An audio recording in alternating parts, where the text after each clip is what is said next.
Hello students, welcome to master class. आज हम लोग क्लास 12 के चैप्टर अल्टरनेटिंग करंट को स्टडी करने जा रहे हैं। आज उसी की स्टार्टिंग करेंगे, तो थोड़ा सा उसके बारे में चर्चा कर लेते हैं कि अल्टरनेटिंग करंट बेसिकली आप लोगों को चैप्टर है। तो बेसिकली होता क्या है अल्टरनेटिंग करंट? अल्टरनेटिंग करंट एक ऐसा करंट है जो हमारे घरों में सप्लाई आती है। उस करंट को, जिस करंट से आती है, उस करंट को हम क्या बोलते हैं? अल्टरनेटिंग करंट बोलते हैं। दो तरह के करंट आपने सुने होंगे और मेरे ख्याल से जूनियर क्लास में पढ़ा भी होगा। एक अल्टरनेटिंग करंट होता है और दूसरा क्या होता है? डायरेक्ट करंट होता है। तो फटाफट हम लोग हेडिंग लगाते हैं। बेसिकली अल्टरनेटिंग करंट चैप्टर हमारा क्या है? चैप्टर हमारा है एसी और इसका फुल फॉर्म क्या होता है? Alternating current. ओके, सो बिल्कुल इस टॉपिक पे आने से पहले हम लोग थोड़ी सी चर्चा कर लेते हैं। बेसिकली अल्टरनेटिंग करंट बोला क्यों गया? तो अल्टरनेटिंग करंट इसलिए बोला गया क्योंकि इसका जो एम्पलीट्यूड है और डायरेक्शन है वो चेंज होता है टाइम के साथ में, इसलिए इसको अल्टरनेटिंग करंट बोला जाता है। तो यहाँ पे इसकी पहली प्रॉपर्टी क्या होगी? बेसिकली एक अल्टरनेटिंग करंट क्या होता है? It is a kind of current whose direction and magnitude changes with time। क्या चीज? changes with time। टाइम के साथ में डायरेक्शन भी चेंज हो रहा है और एम्पलीट्यूड भी चेंज हो रहा है। यहाँ पे टर्म निकल के आई। अगर मैं आपसे बोलूं करंट, तो बेसिकली अगर मैं बोलूं कि करंट क्या है तो हम क्या बोलेंगे? करंट क्या हो सकता है? Current is what? Flow of charges. ये flow of charges per unit time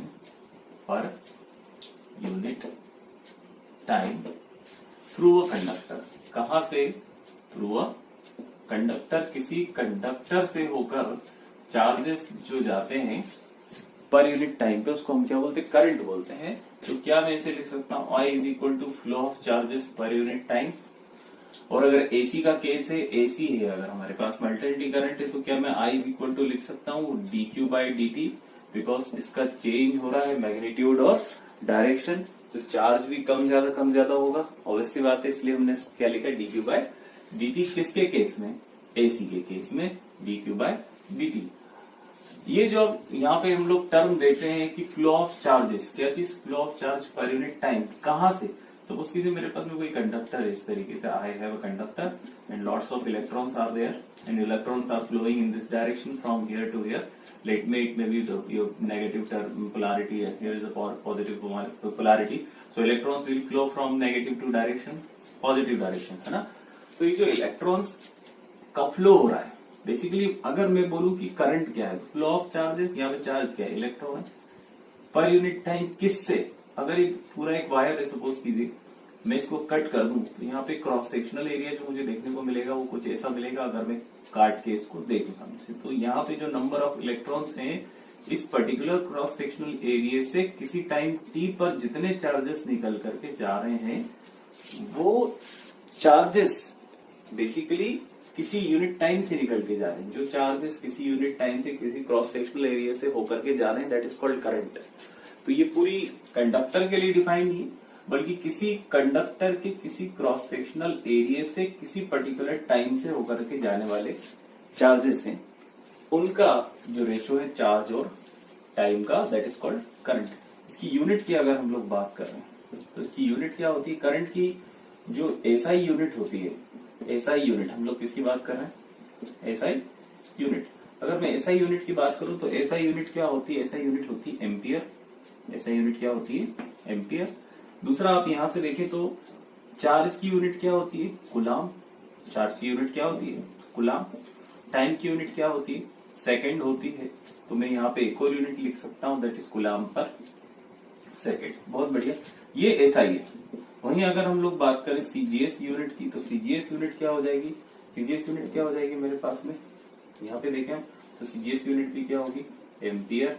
basically यहां से निकाले, एम्पियर तो हमेशा ही रहेगी आपकी, यहां से निकालेंगे तो that is called state coulomb. State coulomb पर सेकेंड। स्टेट कूलाम पर सेकेंड, ये हो गई यूनिट। अब बात करते हैं एसी की। किसकी बात करते हैं? अल्टरनेटिंग करंट की, तो alternating current basically a kind of SHM. AC क्या है हमारे पास में, एक एसएचएम होता है। क्या होता है, अगर आपने सिंपल हार्मोनिक मोशन पढ़ा होगा, सिंपल हार्मोनिक मोशन अगर पढ़ा होगा, कहाँ पे, 11वीं क्लास में, तो आपको समझ में आएगा बेसिकली एसएचएम क्या है। अगर कोई पार्टिकल है वो सर्कुलर मोशन कर रहा है, यूनिफॉर्म सर्कुलर मोशन कर रहा है, और इस तरीके से हम अगर देखें उसके अलग अलग टाइम पे उसका प्रोजेक्शन ले किसी एक डायमीटर पे, तो इस तरीके से कुछ मिल सकता है डायमीटर। सपोज कि ये पार्टिकल है इस तरीके से मूव कर रहा है, अभी इसका आपने प्रोजेक्शन यहाँ पे लिया इस डायमीटर पे अलग अलग टाइम पे, अब एक टाइम यहाँ पे भी हो गया, इस तरीके से पार्टिकल यहाँ है, प्रोजेक्शन आप किसी एक डायमीटर पे ले लीजिए। तो ये जो प्रोजेक्शन होंगे किस पर, किसी भी एक डायमीटर पर, अनंत डायमीटर हो सकते हैं यहाँ पर, किसी भी एक डायमीटर पे जो प्रोजेक्शन होंगे किसके, किसी पार्टिकल के सर्कुलर मोशन करने के किसी एक डायमीटर पर, तो ये जो डिस्प्लेसमेंट आप देख पा रहे हैं, यहाँ से ये डिस्प्लेसमेंट यहाँ इस तरीके से यहाँ, और दोबारा ये जो डिस्प्लेसमेंट आपको देख रहे हैं, ये displacement basically simple harmonic motion कहलाते हैं। किसी एक पार्टिकल को लिया हुआ है, इसलिए हमने बोल दिया इसको सिंपल हार्मोनिक मोशन, और या फिर हम उसको बोल सकते हैं एसएचएम। तो यही होता है बेसिकली। अगर इसको और ड्रॉ किया जाए, करके देखें आप किस तरीके से एक साइनोसोइडल वेव निकलेगी, और आप ये समझ पाएंगे कि हाँ, जो साइनोसोइडल वेव होती है वही बेसिकली सिंपल हार्मोनिक मोशन होता है, और वही जो वेव होती है वही अल्टरनेटिंग करंट को भी बताती है, उसकी वेव को भी बताती है। सपोज कीजिए मेरे पास में कोई पार्टिकल यहाँ पे था 0 पे, और उसने फिर थोड़ी देर बाद एक एंगल बनाया, सपोज कीजिए 30 डिग्री पे यहाँ पर, फिर उसके बाद में 60 डिग्री पे, फिर उसके बाद में यहाँ पे 90 डिग्री पे। हम लोग 30-30 का रेशो लेके चल रहे हैं इस तरीके से, ठीक है, बहुत बढ़िया। यहाँ पे आ जाइए, 30 के बाद में कितना जाएगा मेरे पास में, 9, 10, 11, 12, तो 120 आ गया। फिर और आ जाइए यहाँ पे 120 के बाद में 30 जोड़ लीजिए तो ये 150 हो गया। ये मेरे पास में 30 जोड़ लिए तो 180 हो जाएगा। यहाँ पे आ जाइए 8, इसमें 30 और जोड़ लिए, 8, 9, 10, 11, तो ये हो जाएगा मेरे पास में 210। इसमें 30 और जोड़ लीजिए, ये कितना हो जाएगा मेरे पास में 240। 30 और जोड़ लेंगे 270। इस तरीके से यहाँ पे आ जाएंगे हम, कितना 30 और जोड़ लेंगे तो क्या 300। यहाँ पे कितना जाएगा 330, और यहाँ पे कितना जाएगा 360, मतलब 0 से स्टार्ट किया था। अब सपोज कीजिए पार्टिकल है, इसने इतने डिग्री पर इसकी मैंने पोजीशंस डिफाइन कर ली, फाइंड आउट करी हुई। अब इसका प्रोजेक्शन अगर हम लें, यहाँ पे सपोज कीजिए टाइम और एम्पलीट्यूड का ग्राफ या वेवफॉर्म के लिए हम लोग एक ग्राफ ड्रॉ करते हैं, तो देखिए किस तरीके से होगा।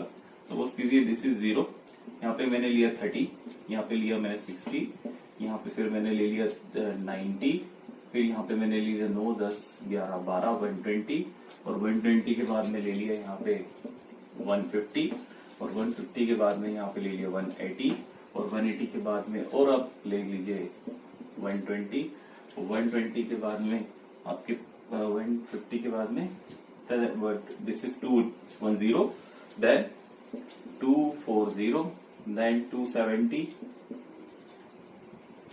और इसी तरीके से आगे निकल जाते हैं। बिल्कुल एक 270 के बाद में कितना दिया होगा मुझे 300 के बाद में 330, देन फाइनल 360। तो हम क्या करते हैं, यहां से ये अलग अलग डिग्री पर जो पार्टिकल है उसने मूवमेंट किया। सपोज की यहाँ से एक लाइन प्रोजेक्ट करेंगे इस डायरेक्शन में 30 के लिए, ये यहाँ पर आके इंटरसेक्ट हुई। दूसरी यहाँ से लाइन प्रोजेक्ट करी जो 60 पे आके इंटरसेक्ट हुई। देन 90 से लेके चलते हैं जो इस 90 से आके इंटरसेक्ट करेगी। देन यहाँ से लेके 120 से लेके चलते हैं, 120 वाली लाइन 120 से इंटरसेक्ट करेगी। देन 150 वाली लाइन 150 से इंटरसेक्ट करेगी। देन 180 वाली लाइन तो 180 से करेगी। देन उसके बाद में 210 है हमारे पास में, 210 यहाँ से गया भाई, और ये 210 यहाँ इंटरसेक्ट किया। 240 के साथ इंटरसेक्ट किया। देन 270 270 के साथ में इंटरसेक्ट किया। देन 300 है यहाँ पे हमारे पास में, 300 के साथ इंटरसेक्ट करेगा। देन उसके बाद में 330 है, 330 को हम लोग लेकर के चलें तो 330 के साथ इंटरसेक्ट करेगा। इसी तरीके से 360 के साथ इंटरसेक्ट करेगा। अब इन पॉइंट्स को अगर हम जोड़ करके चलें, ये देखिए, तो आप लोग खुद ही बेसिकली प्रॉपर उतना आया नहीं, आना चाहिए था। आप लोग इस बात को खुद ही नोटिस करेंगे कि यहाँ पे एक वेवफॉर्म क्रिएट हो रही है। क्या क्रिएट हो रही है? वेवफॉर्म। ये जो वेवफॉर्म है, क्या ये इस पार्टिकल के सर्कुलर मोशन से क्रिएट हुई है? हाँ, मतलब एक पार्टिकल जब कोई सर्कुलर मोशन करता है तो उसके मोशन को हम क्या बोलते हैं? उसके मोशन को हम बोलते हैं SHM या सिंगल हार्मोनिक मोशन। और यही मोशन जो होता है वो आपको अल्टरनेटिंग करंट में भी दिखाई देगा कि ये जो मोशन होता है ये एक अल्टरनेटिंग करंट या अल्टरनेटिव वेवफॉर्म का रेशो है, जिसका किसी एक सर्टेन टाइम इंटरवल तक एम्पलीट्यूड पॉजिटिव रहेगा और उसके बाद में इसका उतना ही एम्पलीट्यूड क्या रहेगा? नेगेटिव रहेगा।